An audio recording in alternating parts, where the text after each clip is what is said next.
بات چیت ہے وہ سیاسی پارٹیز کو آپس میں زیب دیتی ہے.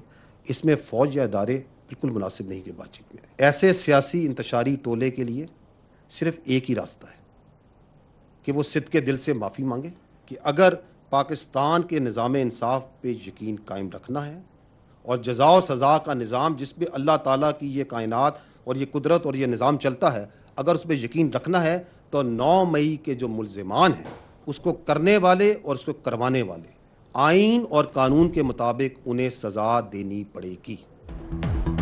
سیاسی انتشاری ٹولے سے بات نہیں ہوگی. کوئی سیاسی لیڈر یا ٹولہ فوج پر حملہ کرے، دھمکیاں دے، پروپیگنڈا کرے، اس سے بات نہیں ہوگی. ترجمان پاک فوج میجر جنرل احمد شریف کا 2 ٹوک موقف. کہا فوج نے اپنے اندر احتساب مکمل کر لیا. 9 مئی کرنے اور کرانے والوں کا احتساب کیوں نہیں ہوا؟ مخصوص ٹولے کو سامراجی استثناء ملتا رہا تو ایک دن فوج پر چڑھ دوڑے گا. 9 مئی افواج کا نہیں، پاکستان کا مقدمہ ہے. 9 مئی کرنے اور کرانے والوں کو سزا دینا پڑے گی. ذمہ داروں کو سزا نہ دی تو نظام انصاف پر سوال اٹھے گا. اور قانون کے مطابق انہیں سزا دینی پڑے گی. اور اس میں ابھی کنفیوژن اور ہیز ڈالنے کے لیے کہا جائے کہ جوڈیشل کمیشن بنا دیں تاکہ پتہ چلے یہ واقعہ ہوا ہے یا نہیں ہوا، کس نے کیا. ہم تیار ہیں، بنائیں جوڈیشل کمیشن، لیکن اگر جوڈیشل کمیشن بنانا ہے تو پھر اس پورے واقعے کی تہہ تک جائیں.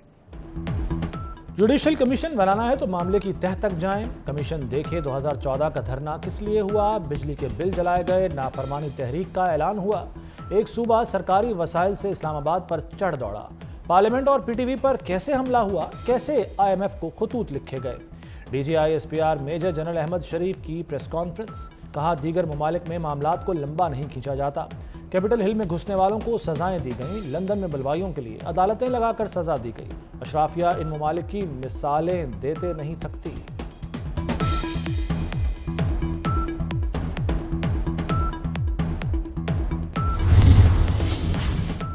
وزیراعظم کا 9 مئی کو ملک کے شہداء کو خراج عقیدت پیش کرنے کا فیصلہ. شہباز شریف کی ہدایت پر اسلام آباد کنونشن سینٹر میں بڑی تقریب کا انعقاد کیا جائے گا. پاک فوج، پولیس، سیکورٹی اداروں اور دہشت گردی کا مقابلہ کرنے والے شہداء کے خاندان مدعو ہوں گے. تقریب میں سول عسکری قیادت اور سفارتکار شرکت کریں گے. وزیراعظم تقریب سے خطاب کریں گے اور اہم پالیسی بیان بھی دیں گے.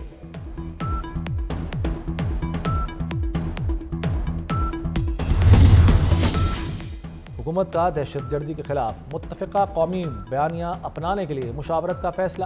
صدر آصف زرداری کہتے ہیں بلوچستان کے مستقبل کے لیے تمام سیاسی قوتوں سے بات ہوگی. چند طاقتیں بلوچستان کو مستحکم دیکھنا نہیں چاہتی.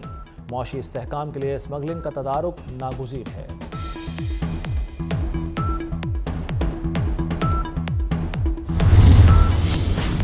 بلوچستان میں امن کے لیے ہر اقدام ہوگا. وزیر داخلہ محسن نقوی کا بگٹی اسٹیڈیم کوئٹہ کا دورہ. سہولتوں کا جائزہ لیا. اسٹیڈیم میں 3 ماہ میں فلڈ لائٹس لگانے کا اعلان. وزیر اعلیٰ بلوچستان سرفراز بگٹی بھی ہمراہ تھے. محسن نقوی کا CMH کوئٹہ کا بھی دورہ. گزشتہ روز جھڑپ میں زخمی 6 جوانوں کی عیادت کی. کہا جوانوں نے بہادری کے ساتھ شرپسندی کا مقابلہ کیا.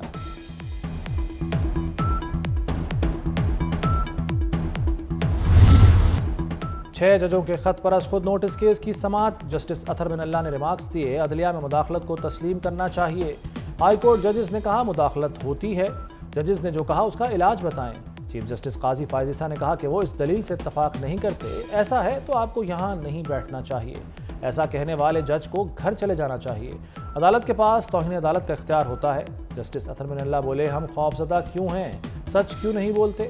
جسٹس جمال مندوخیل نے کہا مداخلت تو ہو رہی ہے لیکن حکومت کچھ نہیں کر رہی. اٹارنی جنرل نے حکومت کا جواب جمع کرانے کے لیے وقت مانگ لیا.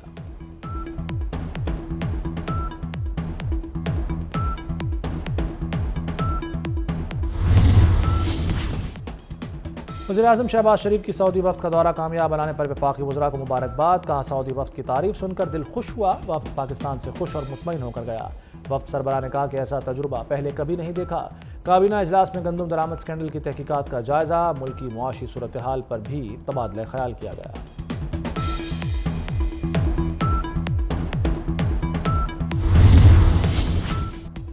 وفاقی وزیر داخلہ محسن نقوی کا ملتان میں نادرا آفس کچہری چوک کا دورہ. نادرا آفس میں قطاریں، اسی بند، انتظار اور غیر معمولی تاخیر کا سخت نوٹس. محسن نقوی نے نادرا آفس 24 گھنٹے کھلا رکھنے کا اعلان کر دیا. سائلین سے گفتگو کی اور مسائل سنے، شکایات کے حل کے لیے موقع پر احکامات دیے۔ وزیر داخلہ کا کچہری چوک کے نادرہ سینٹر کو بہتر مقام پر منتقل کرنے کا حکم۔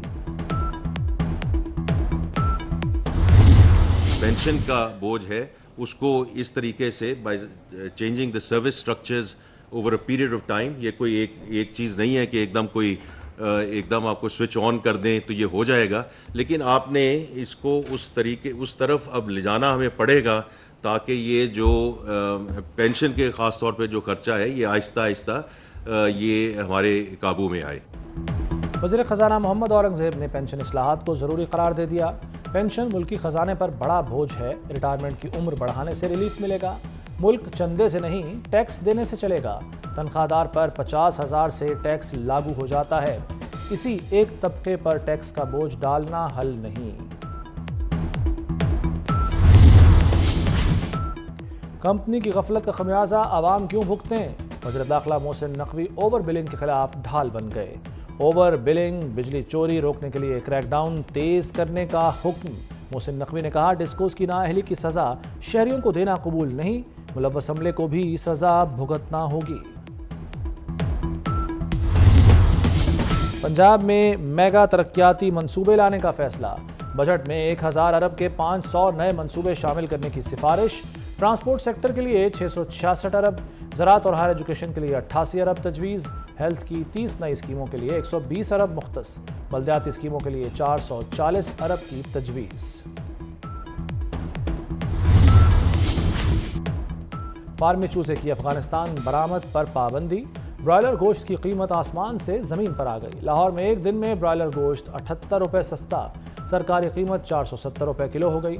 فارمی چوزہ بھی 210 سے کم ہو کر 100 روپے کا ہو گیا۔ انڈے 254 روپے درجن فروخت۔ نواز شریف کینسر کیئر اسپتال لاہور کا PC1 تیار، میگا منصوبے پر 60 ارب کے فنڈز خرچ ہوں گے۔ وزیر اعلیٰ کی زیر صدارت پلاننگ اینڈ ڈیولپمنٹ بورڈ کا اجلاس، نواز شریف کینسر اسپتال کا پہلا فیز رواں سال مکمل کرنے کی ہدایت، کہا CM ترقیاتی منصوبوں میں تاخیر نہیں ہونی چاہیے۔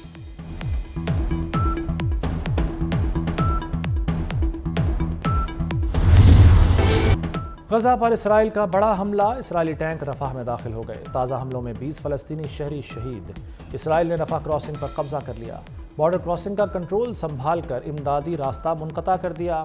اقوام متحدہ نے خبردار کیا ہے کہ کراسنگ کی بندش سے غزہ میں انسانی بحران مزید سنگین ہو سکتا ہے۔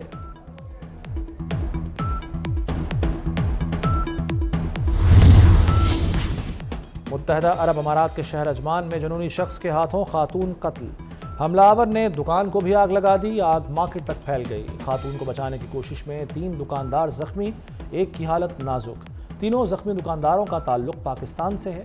پولیس نے ملزم کو حراست میں لے کر تحقیقات کا آغاز کر دیا۔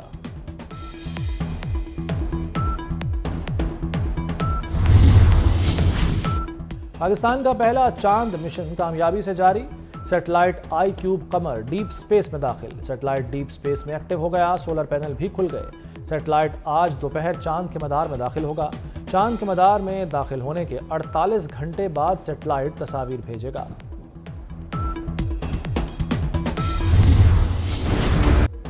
اور ملک بھر میں گرمی کی شدید لہر، دادو میں درجہ حرارت 47 ڈگری سینٹی گریڈ تک جا پہنچا، جیکب آباد اور خیرپور میں درجہ حرارت 46، رحیم یار خان میں 45 ریکارڈ، لاہور میں زیادہ سے زیادہ درجہ حرارت 42 ریکارڈ کیا گیا۔ محکمہ موسمیات نے میدانی علاقوں میں مزید گرمی پڑنے کی پیشگوئی کر دی، ہیٹ ویو کا خدشہ۔